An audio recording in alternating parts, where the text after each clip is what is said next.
ada sebuah akun media sosial yang menampilkan beberapa hal yang sudah Kang Piman lakukan. Akan tetapi apa dampak tersebut untuk warga Kota Tasikmalaya? Seharusnya Kang Diki pun harus bisa mengingatkan kepada Kang Piman, tolong jawab pertanyaan-pertanyaan publik mengenai kinerja beliau secara lugas.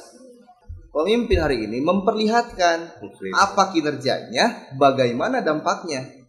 Kalau hanya pencitraan mungkin selesai. Hari ini udah selesai. Semua vlogger, semua konten kreator pun bisa. Ketika Anda menjadi seorang pemimpin di daerah, yang Anda pikirkan itu adalah bagaimana caranya rakyat yang dipimpin kita itu sejahtera. Bukan memikirkan ego. Anda bukan keluarga saya, Anda bukan pendukung saya, tidak boleh seperti itu. Iya dong. Mereka. Saya yakin ketika 3 hal yang saya pikirkan atau 2 hal ini dilakukan oleh wali kota, maka masyarakat akan tidak terlalu beringas. Pertama, Pak Wali Kota itu harus bisa menyerahkan Pasum Pasos Cikurubu menjadi milik daerah, kalaupun bisa, ya kan?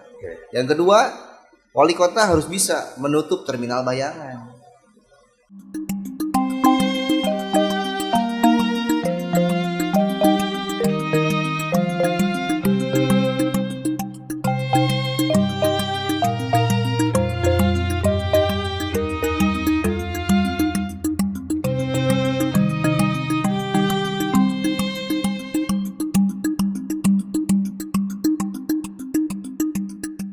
Assalamualaikum warahmatullahi wabarakatuh. Salam sejahtera untuk kita semua. Salam kebajikan. Om Swastiastu. Salam Namo Buddhaya. Rahayu, rahayu, rahayu. Sampurasun. Ketemu kembali dengan channel Pikirkan Rakyat, channel Rakyat Berpikir Merdeka, Rakyat Berbicara, dan Kita Pikirkan Rakyat. Dalam kesempatan ini kita kedatangan tamu, wakil kita, anggota dewan, ya kebetulan beliau sekarang jadi sekretaris Komisi 2 ya, Kang? Ya, Komisi 2. Kita akan berbincang-bincang tentang ketasikan sebetulnya, tentang kota Tasik, kekota-tasikan dari berbagai wilayah yang memang dalam waktu sekarang ini kota Tasik itu sedang tidak baik-baik saja, Kang. Ya. Dengan banyaknya demo, dengan banyaknya audiensi ya kan? Ya, itu kan indikasi ya Kang bahwa kota Tasik itu tidak baik-baik saja. Nah, menurut pandangan Kang Angga nih, ketidakbaikan ini dipicunya oleh apa tuh kira-kira? Hari ini kan Jawa Barat itu khususnya gaya kepemimpinan itu tolak ukurnya adalah Deddy Mulyadi. Betul. Deddy Mulyadi ini kan bisa melakukan segala hal berkaitan dengan jabatannya selaku gubernur, bisa mengeksekusi masalah di lapangan, dia bisa berkoordinasi dengan siapapun untuk menyelesaikan masalah. Iya. Kota Tasik ini adalah kota yang dari dulu mahasiswa, aktivis, dan organisasi masyarakatnya itu sangat sayang sebetulnya kepada kota Tasik ini, sehingga setiap ada permasalahan, mereka akan selalu muncul untuk menyuarakan suara-suara rakyat yang memang tidak terakomodir oleh pemimpin. Nah, dan hari ini pemimpin kita itu Wali Kota Tasikmalaya, Kang Piman, seolah tidak bisa menjawab harapan-harapan masyarakat. Dari buruknya komunikasi beliau dengan beberapa organisasi masyarakat, mahasiswa, bahkan anggota dewan. Oh ya? Ya. Bahkan dengan anggota dewan. Saya masih ingat itu waktu itu kan Kang Riko, rekan saya selaku anggota dewan yang muda, dia selaku ketua fraksi dari P3. Dia geram, dia menyampaikan di rapat paripurna bahwasannya Wali Kota Tasikmalaya Kang Piman seolah tidak menghargai DPRD. Dulu masih ingat kan ketika Haji Budi dinyatakan menang, beliau berkomunikasi dengan para ketua fraksi dan juga ketua komisi.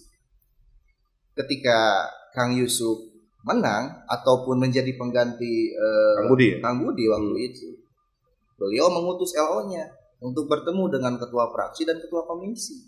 Nah, Piman hari itu diwakilkan oleh rekannya, berjanji akan bertemu dengan para anggota DPRD sebelum beliau dilantik. Wabil khusus di situ dengan para ketua komisi dan fraksi. Ya. Sampai hari ini Kang Piman itu tidak pernah punya wacana untuk menemui DPRD. Padahal berbagai macam permasalahan itu disampaikan oleh ormas, organisasi masyarakat atau masyarakat tersebut ataupun mahasiswa selalu kepada DPRD. Ya. Saya masih ingat ataupun sering terjadi beberapa permasalahan yang mereka audiensikan ke DPRD.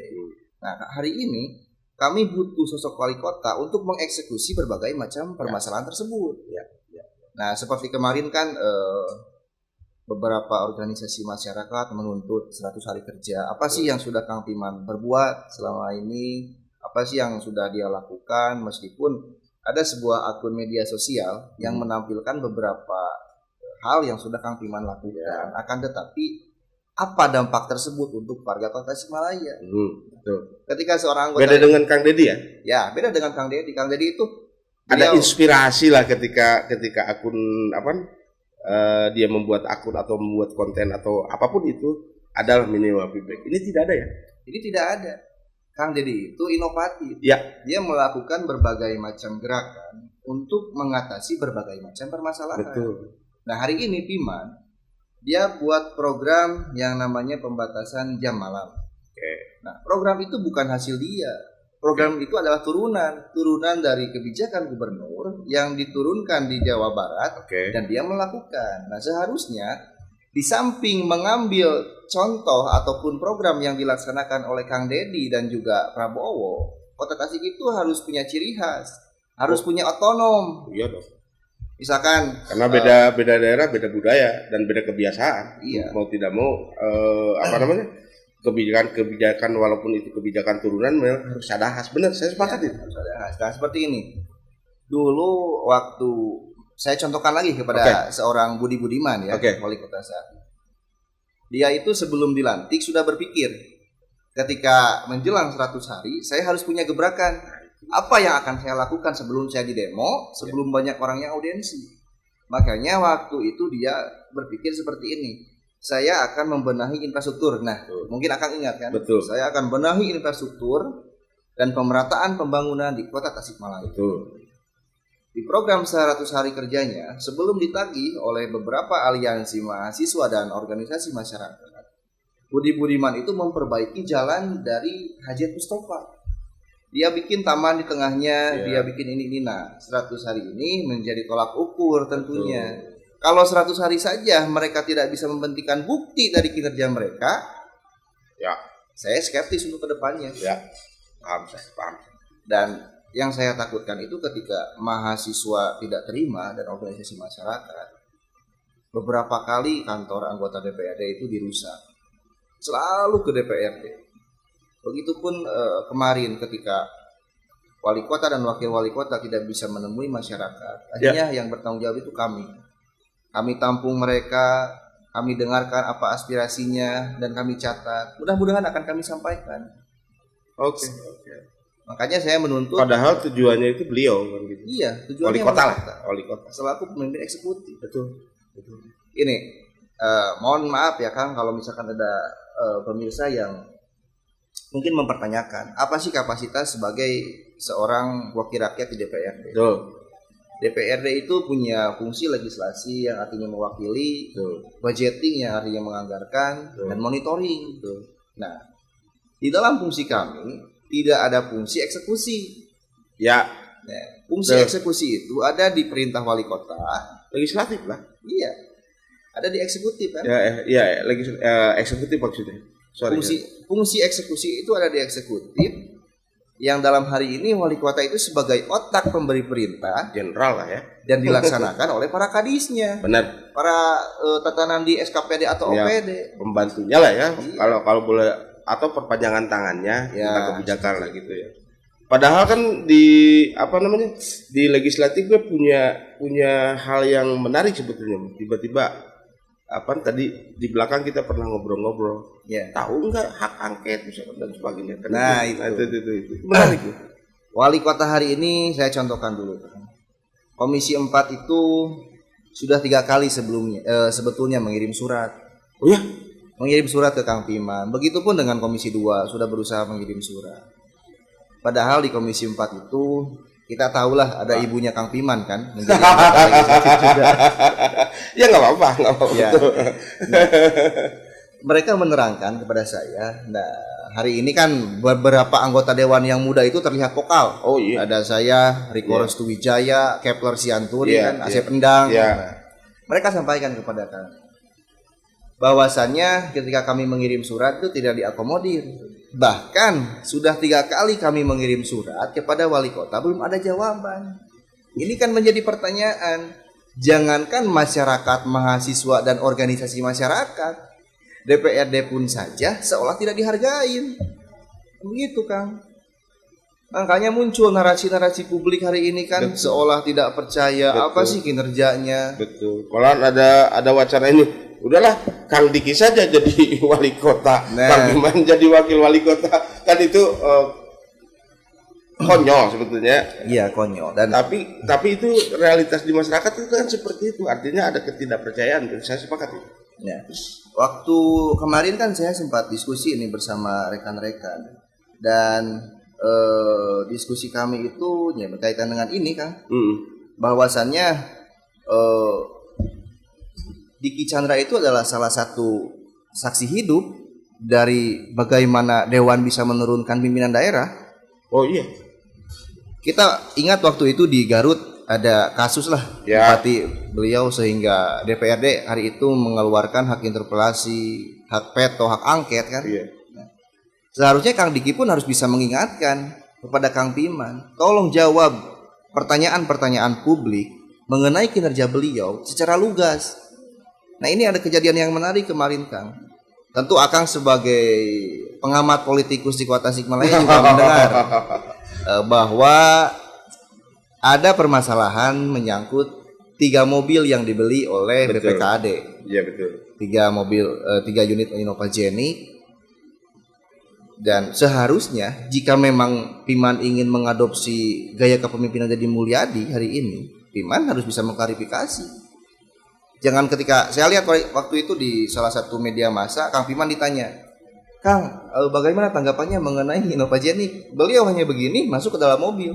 Seharusnya beliau memaparkan, mohon maaf, kalau misalkan memang beliau tidak bersalah di dalam penetapan hak itu, beliau bisa mengatakan itu bukan saya yang menganggarkan, itu bukan saya yang mau, dan itu dianggarkan di 2024 misalkan. Iya. Walaupun pada akhirnya kemarin ini pimpinan kan mengutarakan bahwasannya Innova-Jenik itu tidak ada di Banggar.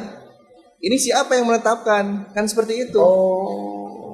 Pak pimpinan itu wakil pimpinan kan Pak Heri Ahmadi, beliau berstatement di salah satu media bahwasannya di Banggar itu tahun kemarin tidak ada yang menganggarkan. Iya, untuk meskipun pada dasarnya di dalam sebuah aturan dan hukum memang bisa, akan tetapi mereka harus melewati prosedur dulu. Nah, di Banggar itu tidak ada, yang ada itu anggaran untuk mobil wali kota dan wakil wali kota. Sementara sekarang muncul itu sudah dianggarkan oleh Banggar. Itu sudah ketok palu dan sebelum saya dilantik pun itu sudah dibeli. Nah, seharusnya fakta-fakta seperti itu Kang Piman harus utarakan kepada media. Bukan saya yang ingin, bukan saya yang mau, bukan saya yang menetapkan. Ataupun Kang Diki. Nah, fakta yang aneh lagi itu saya menemukan jawaban yang pas itu justru dari istri wakil wali kota. Istri wakil wali kota karena banyaknya tekanan. Wah ibu, saya lihat di komentarnya, ibu alhamdulillah ya gaduh mobil anyar kan seperti itu. Akhirnya istri Kang Diki ini mengutarakan bahwa kami tidak ingin dan kami rasa mobil wali kota, mobil bekas wakil wali kota dan wali kota yang tahun kemarin pun masih bisa kami pakai. Kami merasa tidak bersalah. Beliau menyatakan seperti itu kira-kira. Nah seharusnya wakil pun, wakil, wali kota, sekda harus bisa secara lugas. Karena apa? Ketika pemimpin hari ini membuat sebuah dosa atau ketidakpercayaan masyarakat di mata masyarakat, bukan hanya dia yang kena dampaknya, bahkan kami pun kena dampaknya. Iya, otomatis. Ketika wali kota melakukan sebuah kesalahan dengan Pak Wakil, mereka itu dicaci maki, pasti akan dicaci maki. Akan tetapi kami yang tidak bersalah pun di DPRD akan kena dampaknya. Kena. Bahkan di Kota Tasik ini seperti ini kan, ketika ada kebijakan di atas, mau itu di kementerian, mau itu di DPR RI, yang rusak itu kan selalu DPRD. Ya. Nah, seharusnya Kang Timan mengertilah dengan keadaan kami di DPRD. Jangan jadi samsak lah ya. Dari mana-mana kan siapa yang salah, kita yang disalahkan kan gitu. Iya. Kami itu wakil rakyat, bukan benteng Anda. Benar itu. Wakil rakyat bukan benteng. Nah, dengan kejadian seperti ini, mau tidak mau kan teman-teman di dewan itu juga harus bersikap nih. Karena memang gerakan rakyat itu begitu masif ya kan. Iya. Begitu masif. Ada audien katanya beberapa surat, jangankan dari rakyat, dari DPRD pun, Akang tadi ngobrol, DPRD pun tidak digubris sama sekali. Artinya mau tidak mau ini harus ada mosi kan. Iya. Artinya keberpihakan DPRD karena wakil dari rakyat. Kira-kira bagaimana kan? Ya nanti kan tadi saya sudah katakan bahwa kami itu punya hak interpelasi untuk mempertanyakan setiap kebijakan wali kota yang kami anggap kurang tepat ataupun salah. Nah itu paling akhir lah mungkin ya, karena memang sudah terlihat paling akhir, maka muncul interpelasi, muncul hak angket. Nah untuk ngasih mungkin karena memang taruhlah baru beberapa bulan ke depan dengan kondisi seperti ini, untuk mengingatkan, ya bisa nggak misalkan teman-teman DPRD memanggil wali kota dan wakil wali kota, lalu katakanlah sidang terbuka, ditanya pertanggungjawaban. Nah, mungkin kan? Sebetulnya kalau untuk itu yang bisa menjawab itu adalah pimpinan kami. Meskipun memang hari ini pimpinan kami Pak Aslim sedang berangkat ibadah suci lah ke Arab Saudi. Tapi hari ini kan ada beberapa pimpinan, ada Kang Hilman, ada Kang Heri Ahmadi dan Kang Wahid. Saya akan coba bernegosiasi dengan mereka untuk menjawab. Contohkanlah pertanyaan-pertanyaan dari publik yang sangat menohok ini kan. Karena seperti ini ketika saya datang main misalkan ke rumah tim sukses saya. Pak Dewan, ini bagaimana Pak Dewan? Suganteknya akar rakyat, gening meuli inu pajeni, gening kan kita kan ini miris kan gitu. Iya.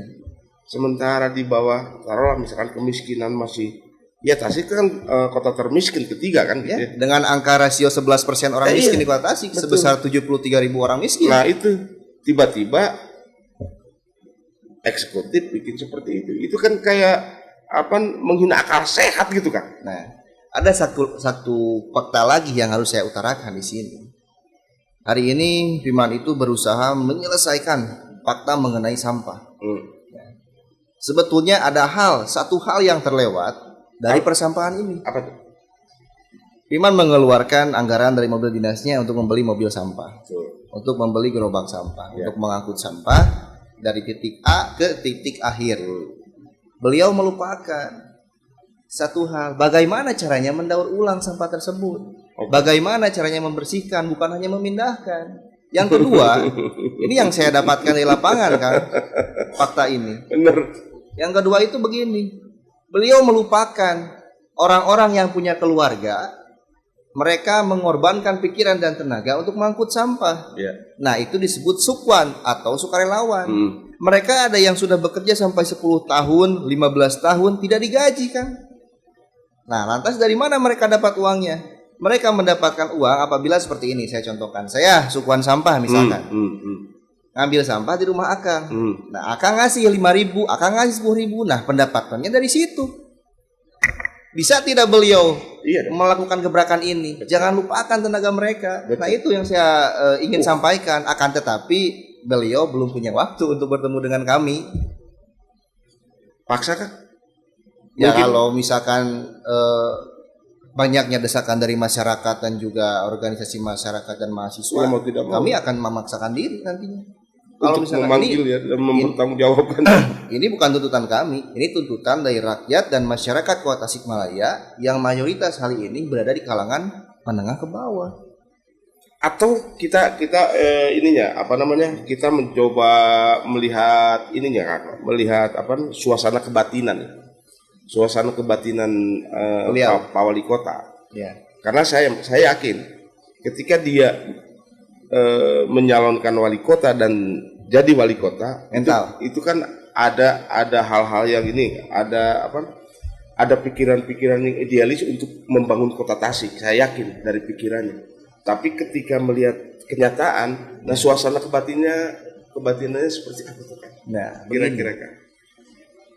Yang memang akan pertanyakan itu adalah mental seorang petarung kan? Iya. Nah, ketika sebuah mencalonkan beberapa orang, beliau harus sudah paham. Ketika beliau punya tujuan, beliau akan punya banyak rintangan. Yeah. Nah, mental ini itu tidak terlahir dari pemenang yang dipaksakan, akan tetapi yang kalah pun harus siap mental, apalagi yang menang dengan berbagai macam tuntutan dan desakan. Betul.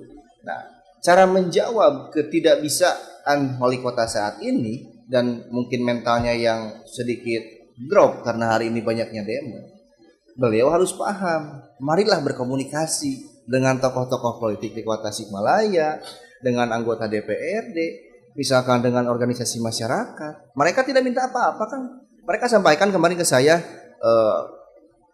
yang naon atuh ieu teh, saya akan dikatakan begitu. Urang mah teu hayang naon Kang, urang mah yang panggil wali kota. Nyampaikeun iya Kang, nyampaikeun permasalahan Kang, kan seperti itu. Urang mah mau minta rokok Kang, urang mah rokok mah bawa, urang mah kopi mah bisa meuli. Mereka kan menyebutkan seperti itu berarti hanya ingin menyampaikan isi pikiran dari nurani mereka Kang. Ambigu jadinya. Ya. Kalau memang seperti itu. Jadi skeptis kan banyak orang hari ini meragukan beliau. Betul. Harusnya gimana? Ya harusnya rakyat kalau misalkan menghadapi wali kota yang seperti begini, rakyat harus seperti apa? Kalau rakyatnya dewasa, terus teman-teman dewan seperti apa? Terus wilayah misalkan Pini Sepuh seperti apa? Terus organisasi seperti apa? Ketika menyingkapi pimpinan katakanlah wali kota yang karakternya seperti ini. Nah, hari ini rakyat itu sudah mulai sedikit geram mungkin. Akan tetapi kami pun masih objektif, masih menunggu gebrakannya beliau karena ada narasi yang menyebutkan masih terlalu dini untuk melihat kebijakan wali kota. Beliau baru dilantik sekitar 3 bulan ataupun 100 hari. Makanya kami menunggu 100 hari itu adalah tolak ukur. Nah, nanti jika beliau memang tidak bisa, katakanlah kikuk untuk mengambil sebuah kebijakan. Di dalam DPRD itu ataupun di dalam tubuh Pemkot itu banyak orang-orang yang tahu akan politik, tahu akan menetapkan sebuah kebijakan seperti apa, dengan konsekuensi seperti apa. Betul. Misalkan begini, kalau Piman tidak mengerti cara menaikkan PAD, pendapatan asli daerah, saat ini kan permasalahan yang paling utama menurut saya adalah PAD. Betul. Bagaimana caranya PAD itu meningkat dan bagaimana caranya beliau bernegosiasi dengan orang di provinsi, dengan orang di pusat untuk menarik sebuah anggaran agar bisa dimanfaatkan oleh Kota Tasikmalaya. Yang pada akhirnya berdampak terhadap PAD. Nah, seperti itu. Masyarakat hari ini tidak butuh sebuah pencitraan, tidak butuh. Ini saya sudah lakukan ini tidak butuh seperti itu. Yang mereka butuhkan adalah pemimpin hari ini memperlihatkan apa kinerjanya, bagaimana dampaknya. Kalau hanya pencitraan mungkin selesai. Hari ini sudah selesai. Semua vlogger, semua konten kreator pun bisa. Ya kalau pencitraan buat apa pencitraan? Jadi wali kota sudah gitu. Iya. Artinya Rekasep mah ya tinggal program digelontorkan program terus kerja memang bagus. Ada hal yang suasana kebatinan mungkin karena kita melihat bahwa ini seperti halnya tersandra gitu Kang. Ya. Saya dengarlah isu-isu seperti itu. Ya ini kelihatan tersandra itu ada kenapa sih? Nah gini. Karena saya yakin punten Kang. Karena saya yakin Pak Piman itu orang cerdas. Ya. Bukti secara kuliah di luar negeri kan. Bukti konkret kan MBA kan. Ya. Artinya itu ya orang cerdas lah. Magister. Ya masa sih?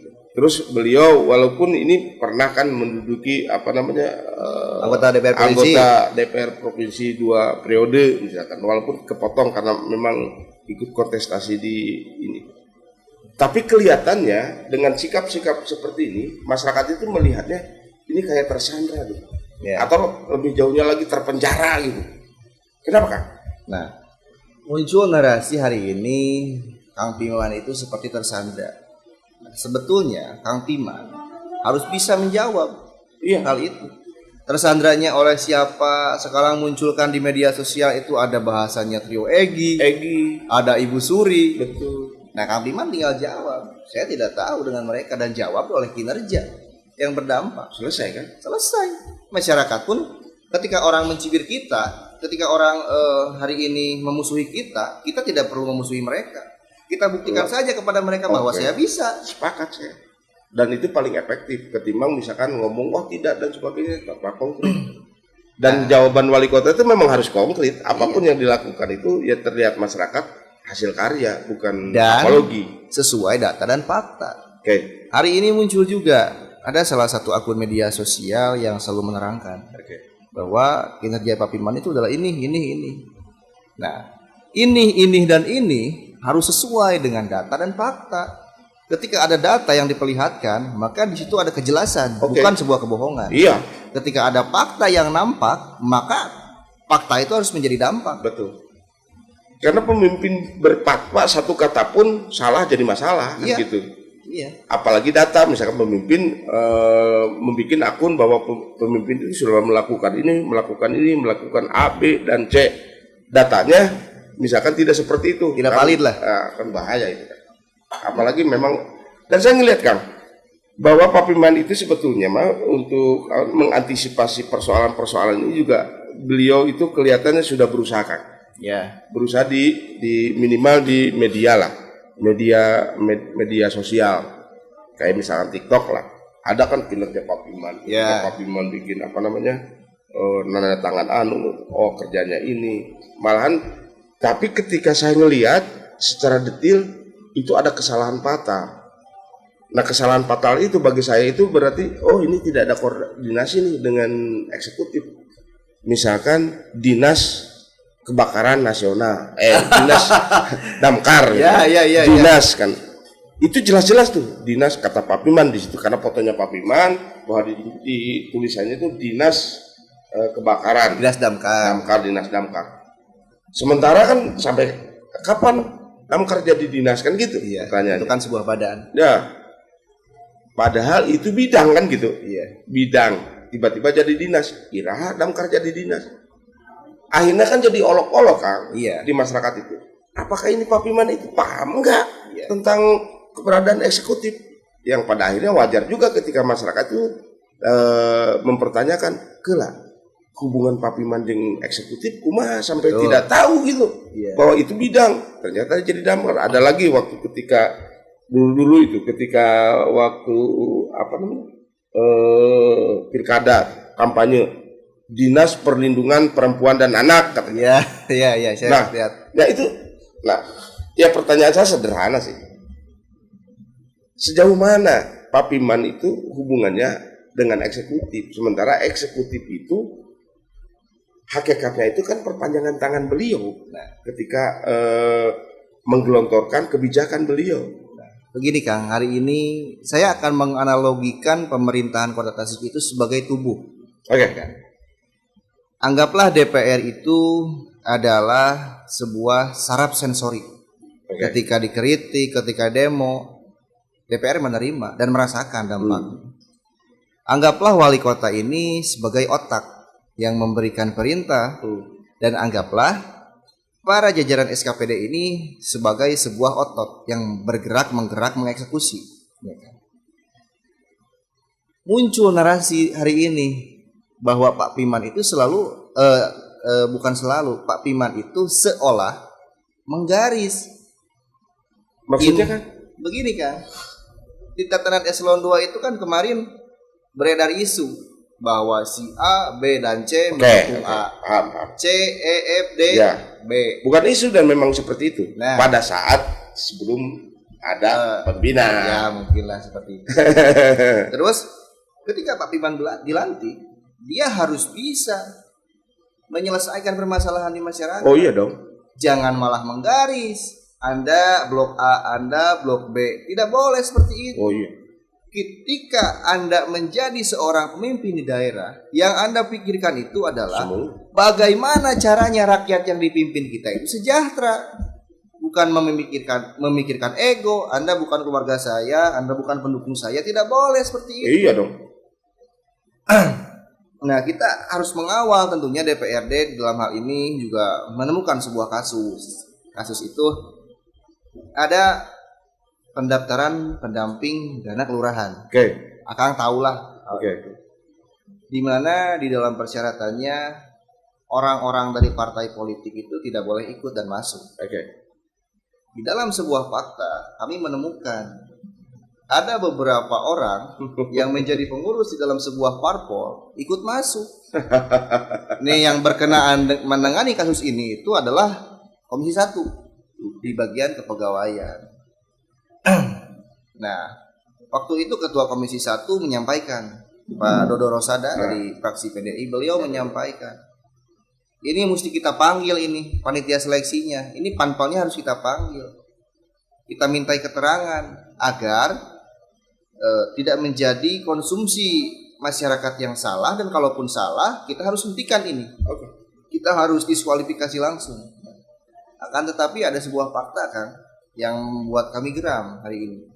Bahwasanya ketika panitia pelaksana itu kita panggil, beliau tidak hadir. Si panitia itu. Ya.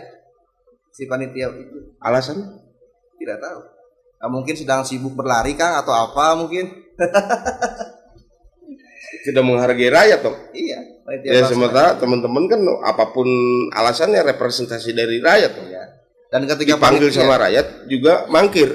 Ketika panitia itu tidak hadir, beliau sudah mencoreng wajah wali kota.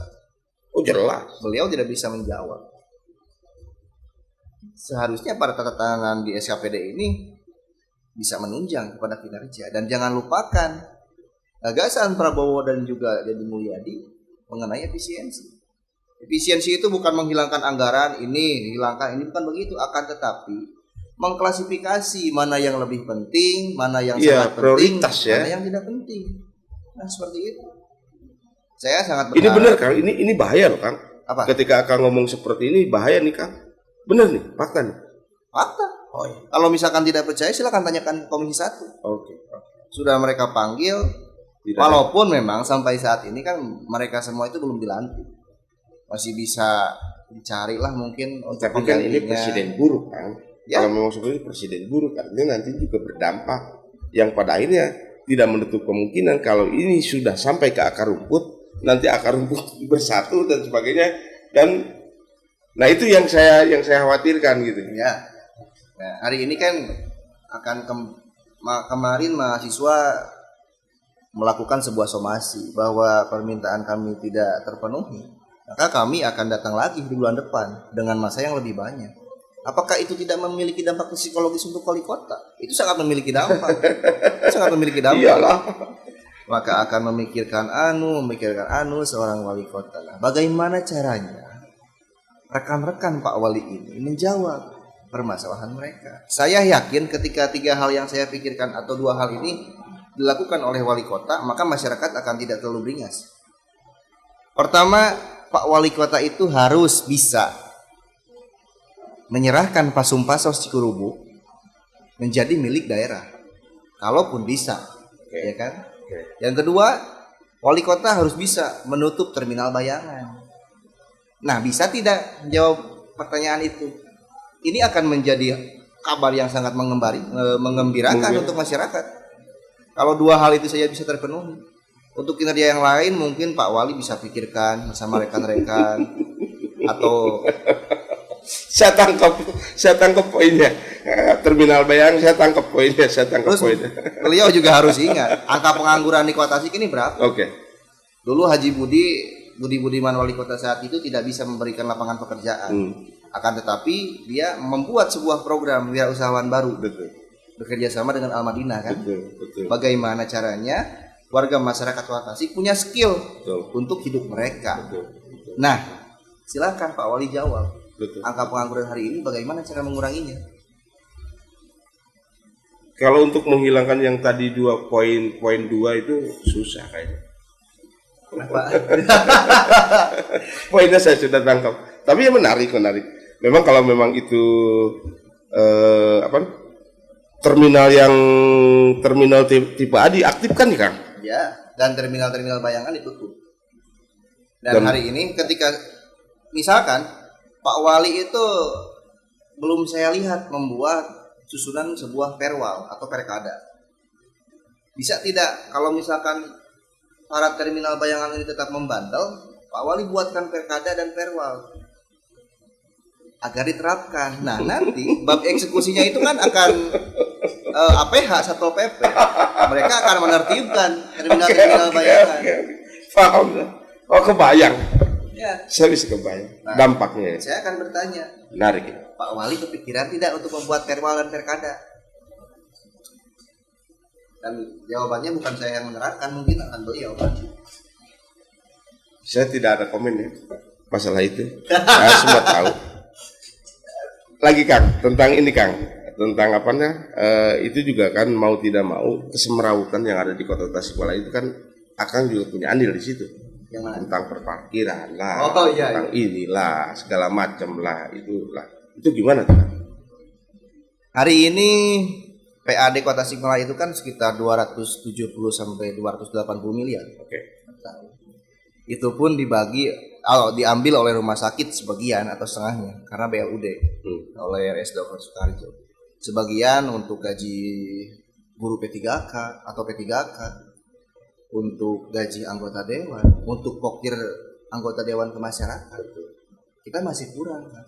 Nah, bagaimana caranya kita untuk menaikkan pendapatan retribusi tersebut? Nah, hari ini ada sebuah narasi yang dilakukan oleh Kepala Dinas Perhubungan yang saya rasa itu salah, sangat salah, dan kita akan coba panggil oleh Komisi 2. Beliau menyatakan bahwa retribusi parkir itu memang sudah sesuai, tidak ada premanisme, tidak ada kebocoran dan lain-lain. Kan tetapi hanya tidak mencapai target saja. Fakta ini sangat berbanding lurus dengan apa yang dinyatakan oleh beliau. Bahkan ketika beliau menyatakan rapat bersama kami di Komisi 2, beliau menyatakan banyak premanisme, banyak kebocoran dan lain-lain. Dan fakta itu diperkuat oleh pernyataan Kepala UPTD Dadaha yang menyatakan kami tidak bisa apa-apa Pak.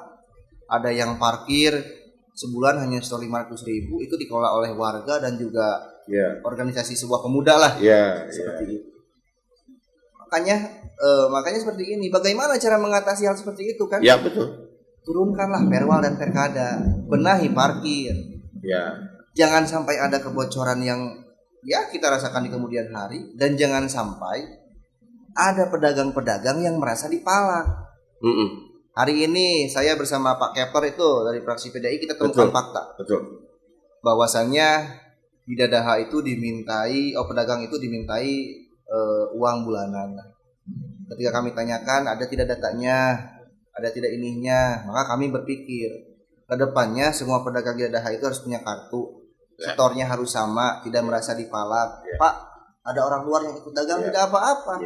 Kalau Anda hidup di sini, Anda ikuti aturan kami. Nah, seperti itu. Terus ada hal yang monohol kembali terjadi di Cihideung. Menjelang hari Lebaran, para pedagang baju itu, saya lihat di media, mereka dimintai 350.000 per bulan, per hari. 350.000 per hari bagi seorang pedagang itu sangatlah berharga. Oh iya dong. Berapa untungnya mereka? Saya rasa mereka untungnya hanya per hari itu 500.000. Mereka punya beban tidak? Punya. Mereka punya beban di rumah. Oh iya. Nah, pemerintah dalam hal ini harus hadir. Betul. Hadir memutuskan mata rantai yang seperti ini. Walaupun nanti misalkan ada sebuah narasi itu untuk mengganti lahan yang tadinya untuk parkir, Pak, itu saya tidak masuk akal. Tidak ada peraturan yang membolehkan bahu jalan itu dipakai berdagang. Ketika itu sudah dilanggar lagi dengan cara memintai uang. Saya ingin turun ke jalan. Lipat ya. Ya, saya ingin turun ke jalan bersama rekan-rekan saya. Saya ingin cek. Menurut dari Dinas Perhubungan, beberapa juru parkir itu sudah store melakukan transfer atau QRIS atau apapun itulah. Saya ingin cek mereka store-nya berapa, lewat mana, kemana, itu akan saya cek. Dan kalau kami temukan hal-hal yang memang dirasa sebuah kejanggalan, kami akan laporkan. APH ya? Iya, nanti apa yang menindak. Kalau tidak dilaporkan hanya sebatas saya meminta maaf, saya klarifikasi. Mau berapa ratus tahun lagi klarifikasi akan maju kan? Karena apapun alasannya dari parkir itu kebayang tuh, misalkan dari motor 2000 lah ya, misalkan rata-rata 2000. Motor satu hari berapa? Terus kalau diakumulasikan gede kan? Ya sangat besar. Sangat gede. Terus persoalan tiba-tiba kemarin itu kan aneh juga. Saya ngelihat misalkan targetan 2 miliar tapi cuman ke target 1,6 kalau tidak salah. 1,6. 4 miliar lagi kemana tuh? Kalau dihitung secara matematika itu akan melebihi itu, akan melebihi, malahan mah mungkin kalah dengan mana? Dengan kalau nggak salah itu Purworejo atau apalah gitu. Ya. Kota kecil tapi itu luar biasa gitu kan. Ya. Kota kecil seperti Purworejo, Solo itu kota-kota yang maju kan. Nah, dan pendapatan parkirnya PAD-nya gede banget. Ya kita harus mulai berpikir itu dari sistemnya. Bagaimana cara mengelola tata pengelolaan PAD kita dengan sebuah sistem. Misalkan hari ini bayarnya pakai QRIS. Kita ada sebuah contoh yang sangat besar dan berdampak, di mana Bupati Pangandaran yaitu Citra Fitriami berhasil meningkatkan PAD sebanyak 75% hanya dari pariwisata. Dan di beberapa tahun sebelumnya tidak pernah naik. Dengan apa dia melakukan itu? Dia melakukan monitoring secara terus-menerus. Nah itu menggunakan sebuah APH untuk menertibkan, menutup jalan-jalan tikus. Itu kan sebuah inovasi. Benar. Nah, bisa tidak kita di Kota Tasikmalaya ini melakukan sebuah inovasi untuk meningkatkan PAD? Dan bisa ya sebetulnya. Saya rasa bisa. Ya. Meskipun banyak orang sudah meningkat 10% saja, itu sudah bagus. Saya rasa tidak. Kita bisa meningkatkan sampai 20-30%. Asal semua bidang penghasil retribusi kita perbaiki. Jangan bocor di tengah jalan. Kebanyakan bocor ya. Ya, mungkin seperti itu. Akan tetapi kan kami hanya bisa menyampaikan hasil pemikiran kami. Bab eksekusi untuk penetapannya itu ya mereka wali kota dan juga para SKPD. Betul. Berarti keberpihakan dan memang fatwa wali kota dalam hal ini perwalkot kan harus dibutuhkan secepatnya. Ya kalau memang dibilang 100 hari kerjanya mah bikin perwalkot aja sebenarnya mah. Ya, bikin perwalkot itu selesai. Hari ini minimal kelihatan gitu. Ya. Kang, minggu ini Akang tahu mungkin ada sebuah hotel yang sudah beralih fungsi, yang viral menjadi sebuah perbincangan para ulama dan santri di Kota Tasikmalaya. Tahu. Sebetulnya hal itu sudah kami lakukan dari bulan puasa kemarin, karena kami punya kewenangan sebagai Bapemperda Kota Tasikmalaya, Badan Pembuat Perundang-undangan Daerah.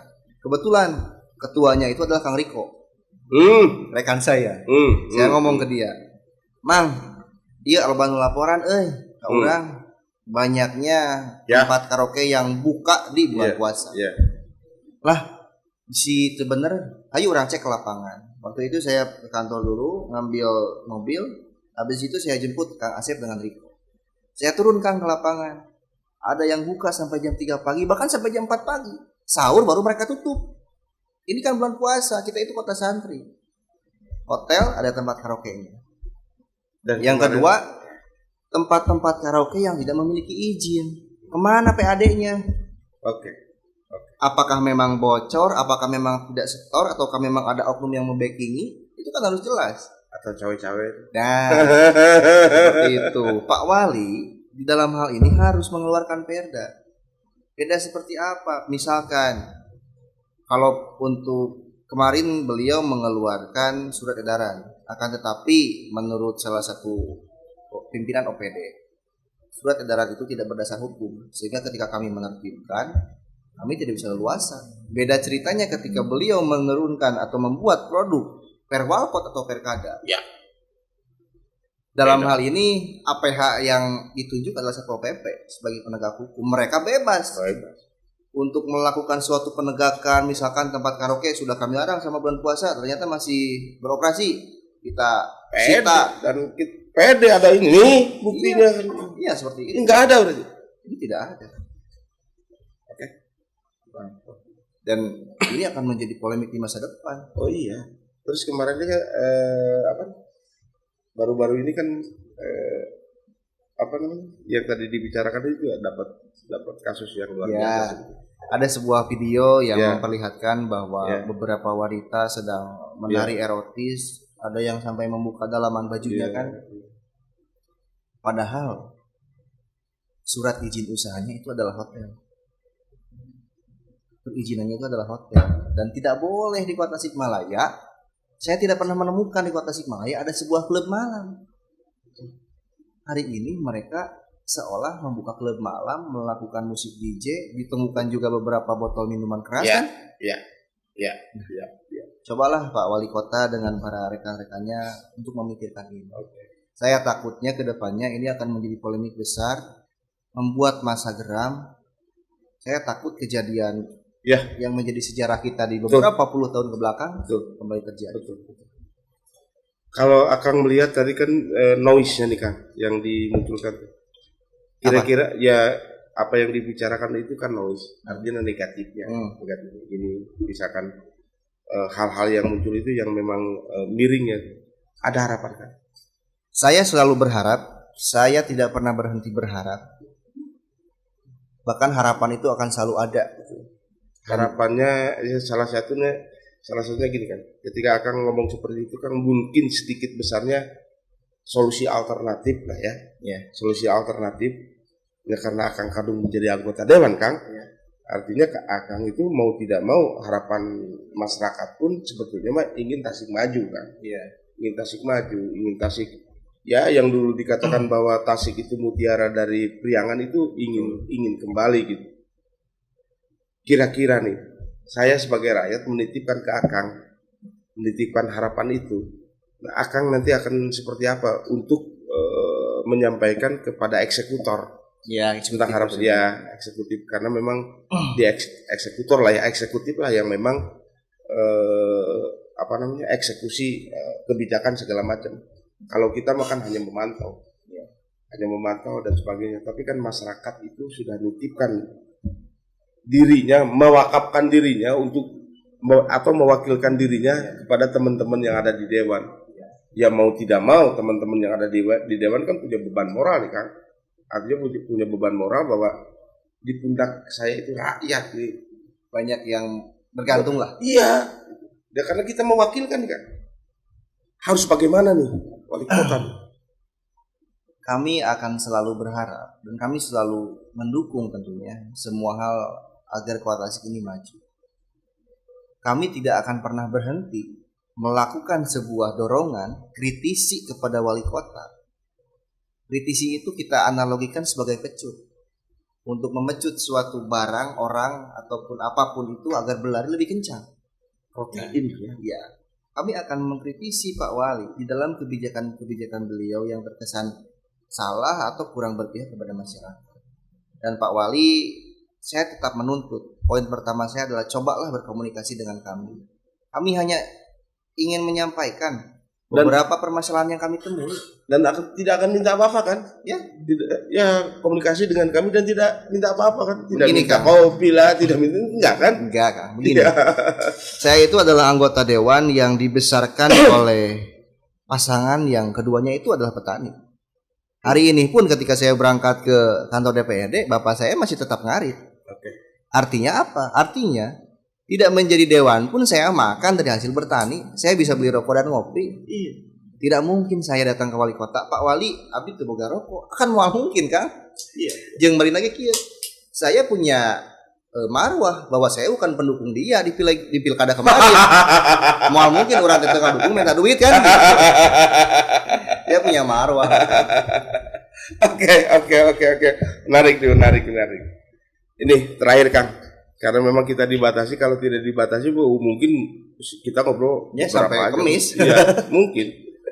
ini nih apa namanya, rakyat itu bergantung kepada ya teman-teman, karena rakyat itu kan kacamata kuda kan. Ya lurus saja. Ya lurus, hayang tasik maju, hayang tasik gila. Nah justru ini dimain-mainkan oleh birokrat, oleh politisi dan sebagainya lah gitu. Kita juga tidak menutup mata itu. Tapi tolong dong, ketika kebutuhan rakyat itu, karena mereka termasuk Akang, mungkin daulat Akang menjadi wakil itu kan karena rakyat juga. Ya, karena dukungan rakyat. Iya, artinya ada beban untuk rakyat. Wali kota pun sama. Artinya wali kota jadi itu karena memang ada rakyat. Jadi sebetulnya rakyat itu menjadi pemegang daulat sebuah wilayah. Nah, ketika rakyat berkeluh kesah atau rakyat punya sesuatu yang, saya yakin rakyat itu ketika ingin sesuatu itu karena memang krusial gitu. Karena memang butuh. Iya, butuh dan sangat mendesak. Ya minimal tolong diverifikasi benar. Ya, ada juga kan rakyat yang tiba-tiba ingin hanya akun-akun saja misalkan butuh padahal tidak butuh. Ya. Nah, itulah perlu verifikasi itu. Dan karena memang sekarang itu ternyata setelah dilihat segala macam harus ada pimpinan yang memang sedikit agak berani gitu kan. Ya. Berani dalam mengambil keputusan. Iya, ada keberanian. Nah, terus sekarang ini satu lagi nih kan, ini di masyarakat pun ini berkembang bahwa wali kota kita itu anti kritik katanya kan. Ya mungkin ketika Akang menyimpulkan seperti itu, dijawab sekarang. Dijawab dengan sebuah, ketika kita kritik, ketika kita bandingkan, mereka kan menjawab dengan akun media sosial mereka. Saya pernah waktu itu ada beberapa politisi ataupun aktivis yang membanding-bandingkan gaya kepemimpinan Kang Piman dengan gubernur kita Deddy Mulyadi. Muncul sebuah narasi di dalam sebuah media bahwa jangan bandingkan Kang Piman dengan Kang Deddy. Secara pengalaman beda. Waktu itu media datang ke saya, Kang, lihat narasi ini. Ya, kalau tidak mau dibandingkan dengan Kang Deddy, kita bandingkan dengan Citra dan Putri. Betul. Waktu itu langsung Kang, karena mediakan Kang, coba Kang teruskan kan. Betul, saya sepakat itu. Nah, terus seperti ini. Piman itu punya track record menjadi anggota DPRD provinsi. Nah, dia punya pengalaman. Citra baru mau dilantik, dia mengundurkan diri. Dia tidak punya pengalaman di legislatif. Putri, dia masih sangat muda, akan tetapi dia punya keberanian untuk mengeksekusi. Ini tutup, ini tidak boleh. Betul. Kita masih menagih, kita masih menunggu. Kang Piman bisa tidak seperti itu. Untuk menghadapi pendemo masyarakat saja atau organisasi masyarakat saja berbicara, dia seolah tidak mau, Kang. Makanya Kang Piman, saya mendorong, saya mendukung. Kalau misalkan Kang Piman butuh masukan, ingin berbicara dengan kami para anggota dewan atau hanya dewan yang muda agar satu visi misi, kami siap, Kang. Kami akan hadir. Ini untuk kepentingan masyarakat. Tasik ya. Bukan untuk saya, bukan untuk partai saya ataupun dapil saya, itu Kota Tasik. Asik. Wah, ini pembicaraan yang luar biasa sebetulnya mah. Ya, mudah-mudahan iya, betul. Kalau memang ini tidak direspon, tentu ingin, karena memang kita mah semata-mata memang untuk Kota Tasikmalaya. Apa yang dibicarakan oleh wakil kita Kang Angga ini realitas yang masuk mungkin ke meja beliau atau ke gedung kita, gedung rakyat. Persoalan-persoalan yang berkembang di Tasikmalaya itu sudah sedemikian rupa. Jadi saya simpulkan bahwa artinya di sini harus mempunyai pimpinan yang memang berani dan berkonsep. Oke, kita ketemu lagi di channel Pikirkan Rakyat, Berpikir Merdeka, Rakyat Bicara, dan Kita Pikirkan Rakyat. Kita ketemu lagi di episode yang lain. Assalamualaikum warahmatullahi wabarakatuh.